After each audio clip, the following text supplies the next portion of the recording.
And for today's video, magluluto tayo ng square tube for the goal.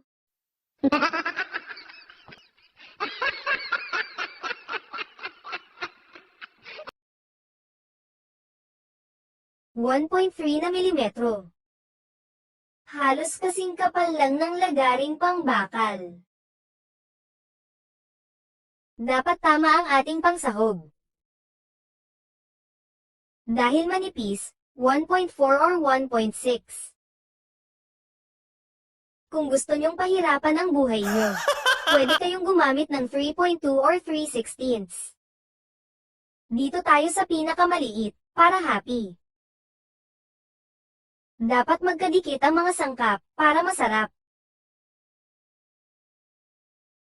Hinaan lang natin ang apoy, para di masunog ang ating square tube. Masarap kainin ang bakal kapag sakto ang pagkaluto.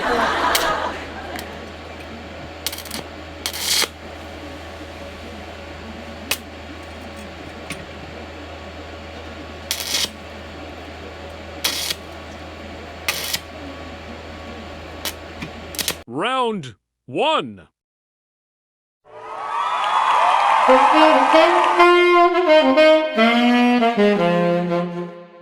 Round 2.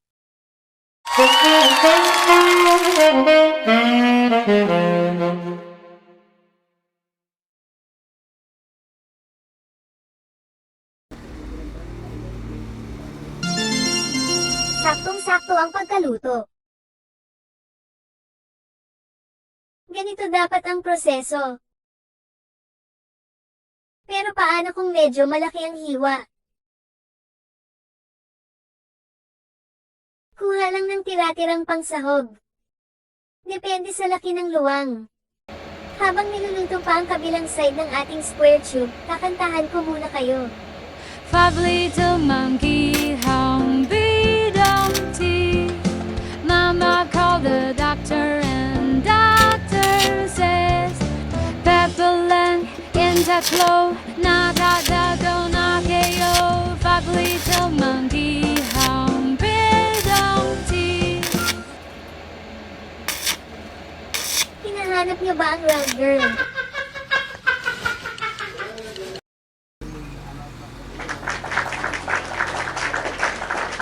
Halos kapareho lang sa unang side.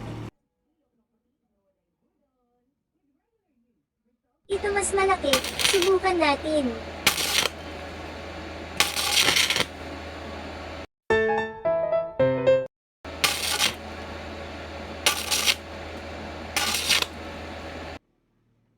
Kinaya pero may sunog. Kung may natutunan ka sa video na ito, ibig sabihin matalino ka. Kaya, like and subscribe na.